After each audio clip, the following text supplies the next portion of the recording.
Hi, welcome to Enchiridion. This is a two-part series, with this one being the first part. Hidden amongst the moist Amazon rainforest in South America lay mysterious animals waiting to be discovered by scientists and explorers.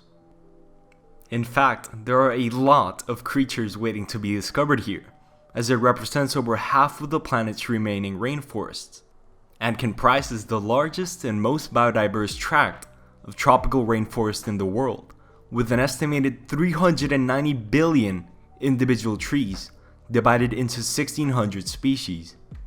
Among the many creatures of the rainforest, there are many reported sightings of legendary creatures, like a giant snake, Curupira, Kida Harara, Segamai, Jucucu, and Ujea, or the Mapinguari, a huge, monstrous beast. Forgotten by humanity for centuries, the Mapinguari legend has still remained alive nonetheless. Today, we're going to talk about the Mapinguari in this episode of Cryptid Case. We'll explore questions such as, what is the Mapinguari, including its depictions and appearance? What evidence do we have for it? What is the story behind this legend? Is it real? And what is the probability that a ground sloth or related species survive till today?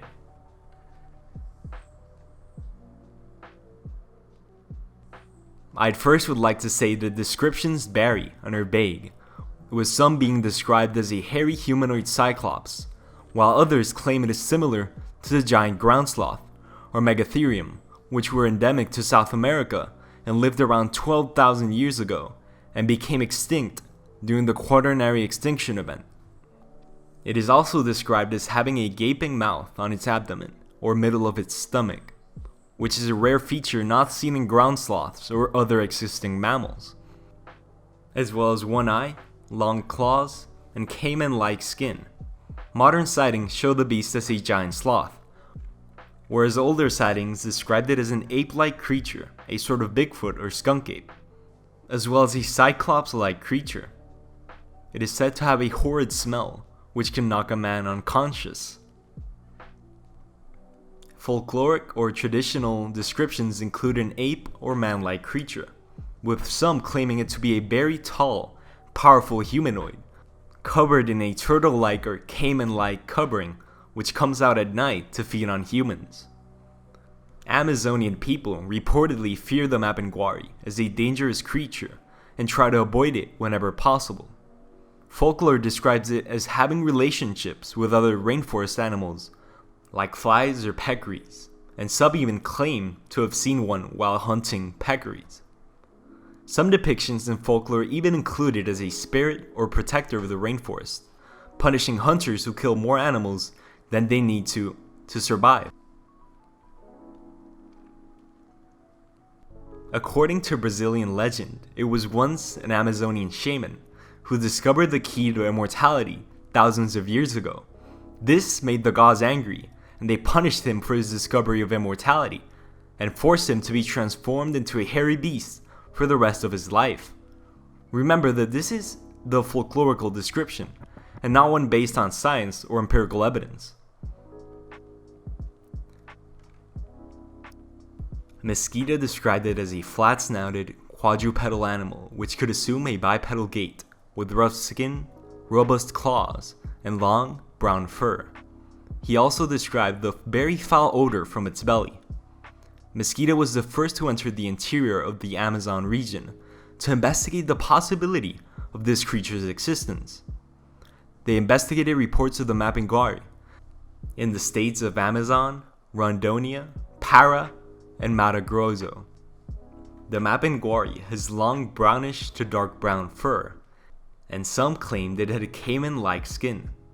In Mato Grosso, they collected stories of the indigenous people, gold panners, and others who reported observing this creature during the night. In the north of Mato Grosso, it was claimed that a Mapinguari attacked the landlord one night. Witnesses claim that when they startle a Mapinguari, it assumes a threatening position, rearing up and showing its robust claws.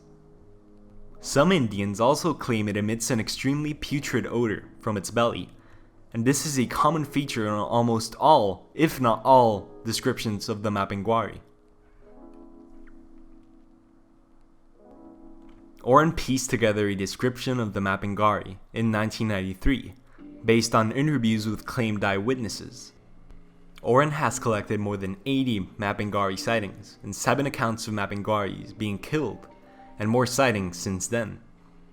Their accounts translated into a man-sized beast, no more than 3 feet long, with long, reddish fur, backwards feet, and a monkey-like face.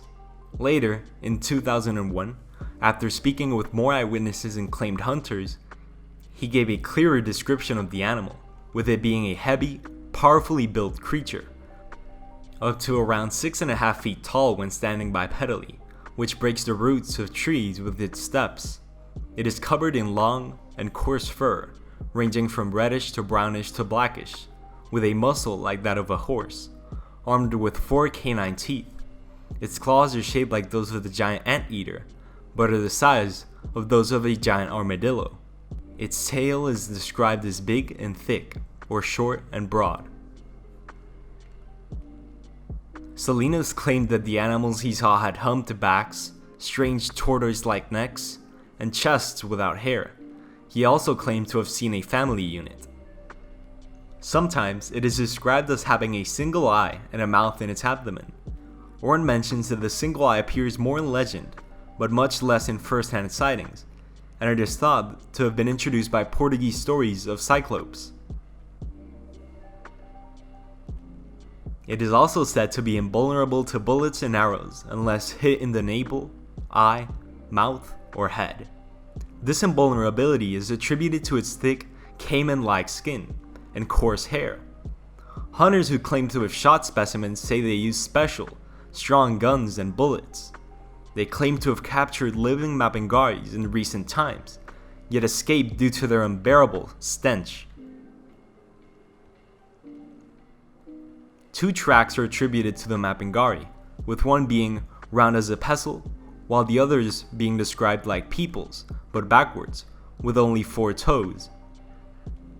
Oren has taken casts of tracks, describing one as deep, showing a knuckle-walking track with 3 digits. Other evidence includes claw marks on a tree, though this is less convincing as compared to the other pieces of evidence. Its feces were described to Oren as just like a horse, and are said to have broken down plant matter, like leaves and stems. According to eyewitness testimonies, it can walk bipedally or quadrupedally, and it has an unsteady bipedal gait. Despite this, some sightings described a swift and agile creature. It is said to be nocturnal and feeding on vegetation, including bacaba and babaçu palms. In southern Brazil and Paraguay, the Mapinguari is blamed for killing herds of cattle by pulling out their tongues and roaring intensely. It is said to be migratory, descending from the Andean foothills at specific times of the year, which is similar to the spectacled bear's behavior. It is described as either a terrifying roar, like the sound of thunder, or a high-pitched cry, like a human shouting. Oren described a call heard by himself as being strong and with a steady pitch, lasting for almost a minute, and resembling jets flying low. Mapinguari samples include hair and droppings collected by investigator David Oren, but these turned out to be deposits of giant anteaters and the hair of small rodents. In one often repeated sighting that occurred near Barra de Sao Manoel on the Tapajós River, a hunter named Manuel Vitorino Pinheiro dos Santos shot 4 peccaries before hearing the call of the Mapinguari. He fled to the river as the second call shook the trees themselves and hid under the water. The calls became muffled as the animal seemed to move deeper into the jungle, but Manuel remained hiding for hours. There have been numerous sightings of similar ape-like creatures in the Amazon that differ slightly, but all of them mention a humanoid-like beast said to inhabit the rainforest. For instance, in 1935, 2 men hunting near the upper Maracapuru River discovered hominid footprints measuring 2.5 hands in length on the banks of Lake Comprido. In the same area, broken branches high in the trees were believed to show the passage of some huge unknown animal. Locals believe the footprints were made by a Mapinguari. In 1937, reports from central Brazil attributed the death of over 100 cows and their supposed ripped out tongues to a Mapinguari as well. The 1960s and 1970s also saw reports of Mapinguaris, with one report in 1975 of a mining worker named Mario Pereira de Souza, who claimed to have come face to face with a Mapinguari in a mining camp near the Rio Hamauchim.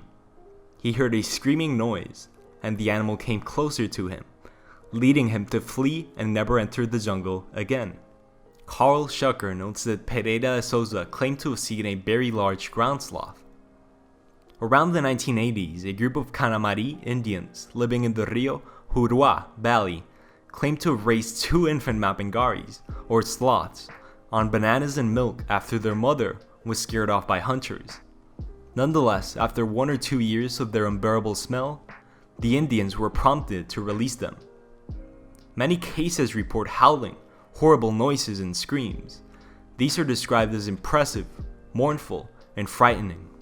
For instance, a 1985 or 1986 case involving Mapinguari investigator Luis Jorge Salinas reported that he observed a group of individuals composed of a male, several females, and a young calf moving down the road, apparently keeping in order by toad-like vocalizations and head bobbing. They entered a mango plantation to feed on the trees, the females feeding the calf by cutting up small pieces of food in her mouth. The herd disappeared into the trees after being disturbed by a group of passing people from another local farm. In 1988, a colleague of David Oren said that he encountered a Mapinguari in the forest of the north of Tocantins, with Oren noting that the man wasn't lying, and that it must have been a ground sloth. Sometime in the late 1990s, Dutch primatologist Mark van Roosmalen heard that a tribe along the river Rio Purus found Mapinguari footprints near the settlement and moved their houses to the other side of the river out of fear. Sightings continued throughout the 1990s, and around 2004, a Caritiana man named Giobaldo came to have encountered a Mapinguari, or Kida Harara, in 2003, 2004, or 2005, near an area called the Cave of the Mapinguari. And small holes in his story appear due to him giving conflicting accounts of the sighting. The first sighting was characterized by a strong smell, and he claimed to have fainted due to it. But in the slightly different account given on Beast Hunter, Giobaldo shot the animal, and in 2008, in an interview for Destination Truth, he said that he saw the Mapinguari when he went out to hunt, shot at it, and ran off when it charged at him. Many questioned his legitimacy, as he gave conflicting and often modified accounts. In 2005, 2007, and 2014, numerous sightings were reported, with some describing it as a ground sloth, while others the more primitive description of a one-eyed beast with a gaping mouth, the cyclopean Mapinguari. But these are all merely claims, with barely any claim having substantiated evidence, such as photos, videos, or other pieces of evidence which are more convincing. And with that, thank you for watching. This is the end of the first episode of the 2-part series on the Mapinguari, and in the next episode, we'll look at whether the Mapinguari is real, including theories, and which is the probability that ground sloths or other similar creatures survive till today. This is Enchiridion. See you next time.